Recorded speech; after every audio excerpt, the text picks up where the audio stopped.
চানখারপুল মোড় এলাকাটি অত্যন্ত জনগুরুত্বপূর্ণ, যেহেতু মেডিকেল কলেজ হাসপাতাল, ঢাকা বিশ্ববিদ্যালয়, প্লাস্টিক বার্ন ইউনিট সব মিলে এলাকাটি পুরান ঢাকা এবং ঘনবসতি। আমরা দেখতে পাচ্ছি বিকেলের দিকে চানখারপুল বেশ জ্যাম, ট্রাফিক রীতিমতো হিমশিম খাচ্ছে, ট্রাফিক পুলিশ রীতিমতো এখানে হিমশিম খাচ্ছে।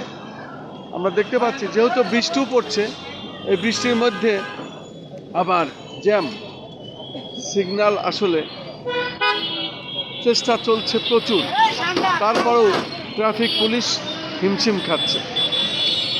এটা চানখারপুল মোড় এলাকাটি, এই এলাকাটি এ ধরনের সমস্যা লেগেই থাকে।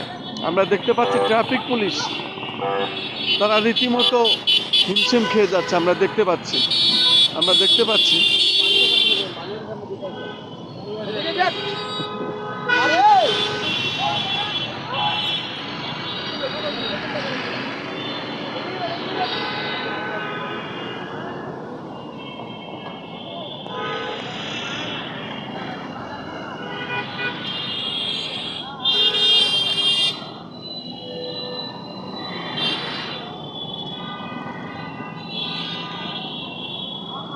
আমি খন্দকার মাসুদুজ্জামান। ধারাবাহিকভাবে যে কাজগুলি আমি করে থাকি আমাদের চ্যানেলগুলির পক্ষ থেকে, ঠিক সেইগুলি আমি রাজধানী ঢাকার বিভিন্ন স্পটগুলো দেখিয়ে যাচ্ছি।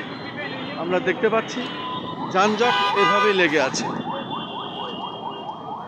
রীতিমতো ট্রাফিক পুলিশ এখানে হিমশিম খেয়ে যাচ্ছে, আমরা দেখতে পাচ্ছি।